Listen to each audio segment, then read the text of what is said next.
seorang yang sangat akrab dengan penderitaan, Joseph Medicott Scriven. The following year, he wrote a poem to his mother in Ireland.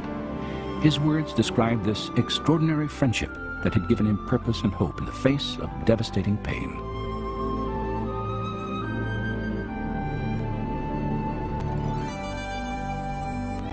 What a friend we have in Jesus.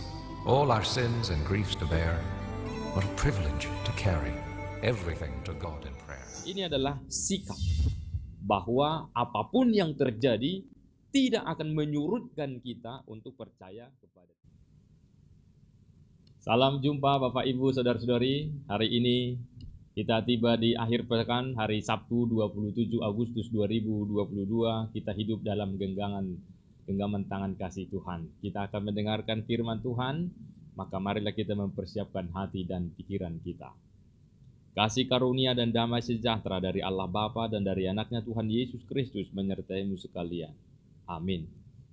Firman Tuhan bagi kita hari ini tertulis dalam Yeremia 31 ayat 14. Dikatakan demikian.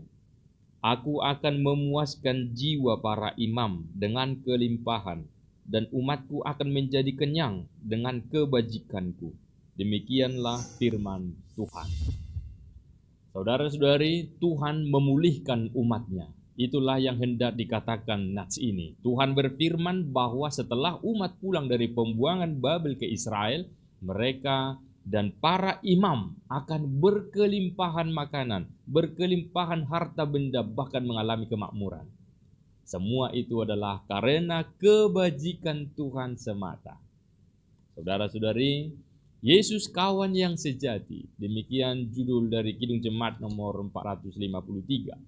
Adalah sebuah lagu yang sangat menghibur orang yang berduka, yang ditulis oleh Joseph Medicott Scriven. Seorang yang sangat akrab dengan penderitaan. Calon istrinya meninggal karena tenggelam sehari sebelum pernikahan. Kemudian ia menulis syair ini untuk menghibur ibunya yang sedang sakit sementara dia jauh dari ibunya. Dalam penderitaan yang menekan itu, Joseph Scriven tetap merasa bahwa Tuhan hadir dan menemaninya. Demikianlah Nabi Yeremia menubuatkan pemulihan bagi Israel, bahwa Tuhan tidak pernah melupakan Israel. Tuhan akan menjadi gembala yang baik, yang membimbing mereka kembali ke negeri mereka dan akan memberkati hasil tanam mereka. Israel yang sebelumnya berkabung akan bersorak-sorai. Penghiburan Tuhan akan membuat mereka bersuka cita. Tuhan menyediakan harapan yang baru. Maka melalui nats ini, kita diajak untuk percaya dan menghidupi janji setia Tuhan. Tetaplah bersuka cita walau sementara dalam penderitaan. Bagaimana bisa?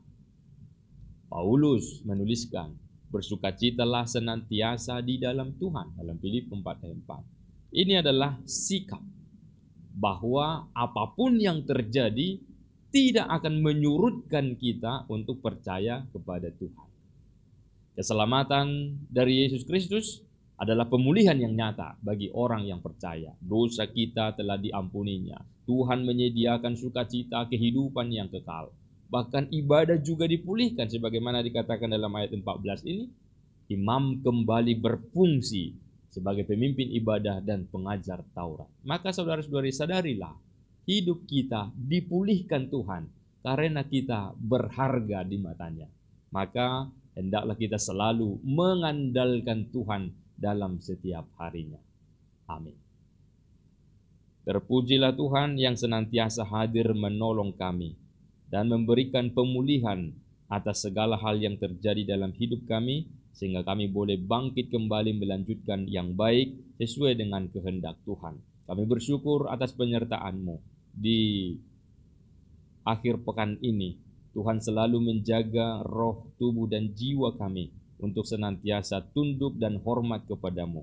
Maka dalam aktivitas kami hari ini lindungilah kami, dan biarlah Tuhan selalu ada di dalam hati kami. Ya Allah Bapa, berilah kesembuhan bagi yang sakit dan juga kekuatan bagi yang lemah. Dan tolonglah setiap orang, setiap umat-Mu yang selalu berseru kepadamu. Apapun yang terjadi, pulihkanlah mereka untuk sesuatu yang lebih baik lagi. Dan biarlah kami menikmati hari ini di dalam rasa syukur kepadamu, karena pertolonganmu di dalam Yesus Kristus, Tuhan dan Juru Selamat kami yang hidup. Amin. Anugerah Tuhan kita Yesus Kristus dan kasih setia Allah Bapa dan persekutuan Roh Kudus menyertaimu sekalian. Amin. Selamat berakhir pekan Bapak Ibu Saudara-saudari. Tuhan Yesus memberkati. Shalom.